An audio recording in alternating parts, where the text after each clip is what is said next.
In today's lesson, we're going to be looking at what is HTML. First of all, watch the video to give you an overview of what HTML is. Here are the key words from this lesson. You should have an understanding of all of them by the end of the lesson. Today we're looking at 1.3.4, the first part of web technologies. This is an example of some HTML code. You can see it has tags, such as HTML. It always starts with the HTML tag. You can see we have body, head, etc. and a close tag has a / to say this is the end of this tag.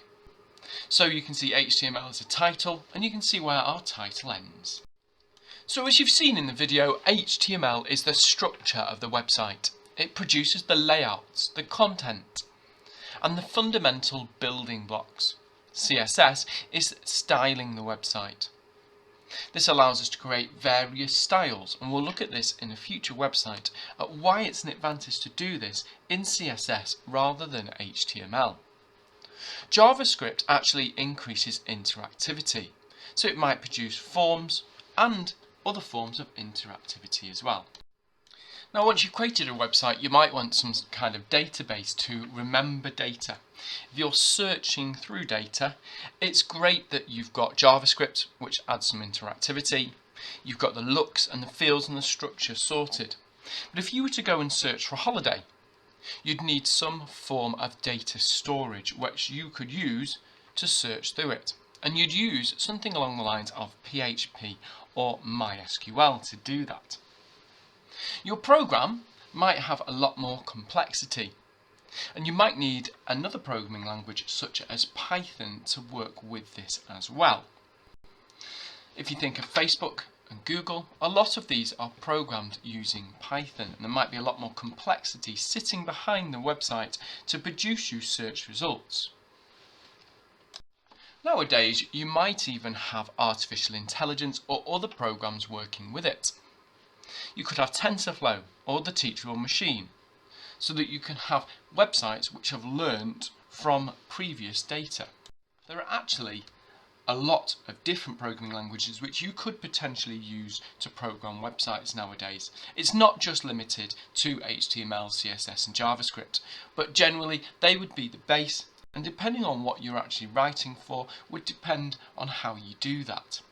Remember, your website might need to be viewed on different screens.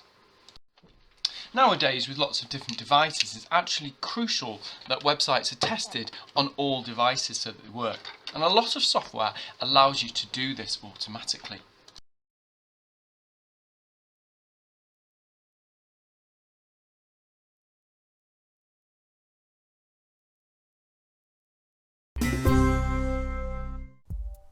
Hi, I'm Daniel Davis. I'm a certified computer expert and tech guru. Along with having one of the top tech channels on YouTube, my work has also been featured in textbooks, software guides, and hundreds of popular tech blogs. And today I'm going to be talking to you about HTML. Computers use language to communicate just like people do. And the way computers communicate with the internet is through a computer language called Hypertext Markup Language, or HTML. Hypertext is the process of linking objects to each other so that when one object is clicked, the linking object can be viewed. And the Hypertext Markup Language was created by Tim Berners-Lee in 1990 so that the hypertext could be used through the internet. Web pages doesn't make you a programmer. Instead, the Hypertext Markup Language contains a series of markup tags that are used to classify and group elements in a web page. A web browser then reads these markup tags and translates them into what we visibly recognize as a website. Most web browsers allow you to view the HTML code for any web page.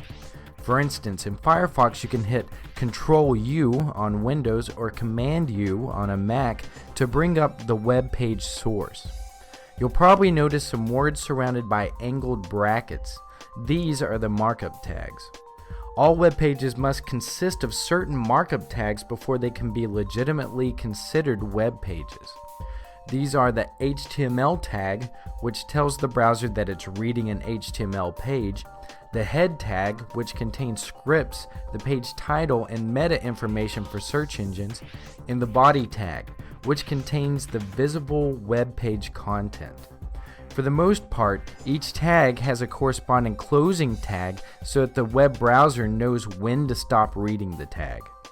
Tags can also have attributes that add extra parameters to the element, like styling attributes such as color, alignment, and things like that. These are generally denoted by having the attribute name, an equal sign, and then the attribute value in quotation marks. There are many options out there for creating websites. Some are free and some are very expensive. Programs such as Dreamweaver allow you to drag and drop what you want, where you want it, without ever having to see an ounce of code. These editors are called WYSIWYG, or what you see is what you get editors. But to code a website from scratch, all you really need is a text editor such as Notepad for Windows or TextEdit for Mac, and a web browser, and that's it. So that's pretty much the basics of what HTML is all about. Again, here's a larger piece of code. You can see the first tag we should always use is our HTML tag. We've got a head and a body, and in a minute you're going to be investigating what those are. You've got a number of other tags, remember, which always close. Please watch this video to give you an overview of what the difference between HTML and HTML5 are. Now, the internet did exist before HTML, but we actually now use a language called HTML. It's a text-based language, and actually a text-based markup language or a scripting language. It uses something called tags. So for example, B is a tag. If we were to put some text inside a B, then that would make it bold. And you close a tag with a /. Now, a browser actually receives the HTML and looks for these tags. It has a preset set of tags which it can use, which it then looks up to find out what it has to do. In HTML version 5 or HTML5 there are over 50 tags. For this course you only need to know 17, and they're fairly easy to remember.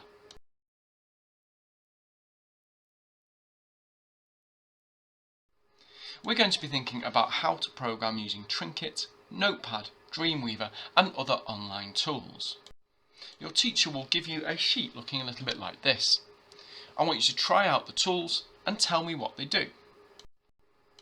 Here are the answers. Now, some tags actually need more information. They might also have what we call an attribute. For example, we've just looked in A. An A on its own can't actually hyperlink. It needs to tell it where it hyperlinks to. For example, A, href, and then we'll put the reference for the website into that. So is HTML a programming language? Well, actually no, it's a scripting language. In theory it is actually a programming language, but it's not compiled, it's interpreted.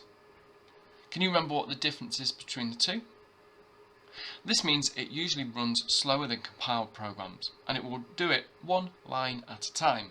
So if there is an error, then it won't find it until it reaches that line. And in HTML, that means sometimes it basically won't display part of a website. So that basically means that a browser is an interpreter for a scripting language. The next question is, what is a browser?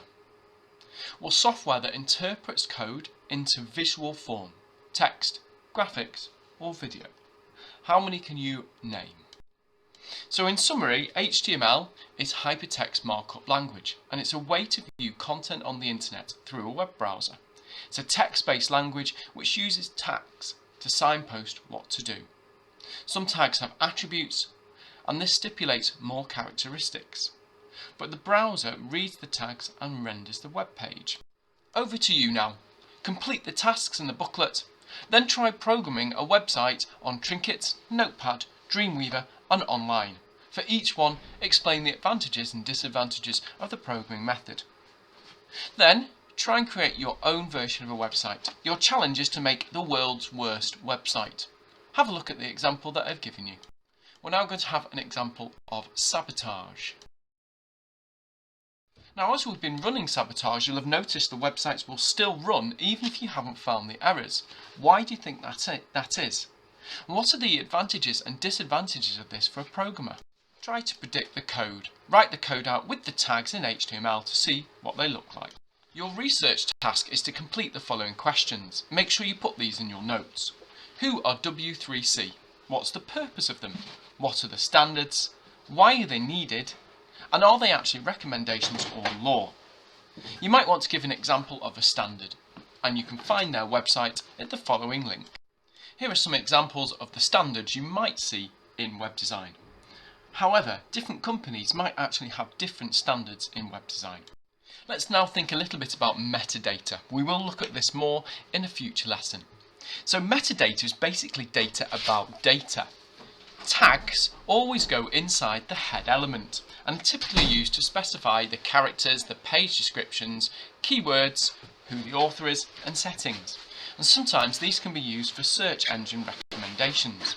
But we will look at this in more detail in a future lesson.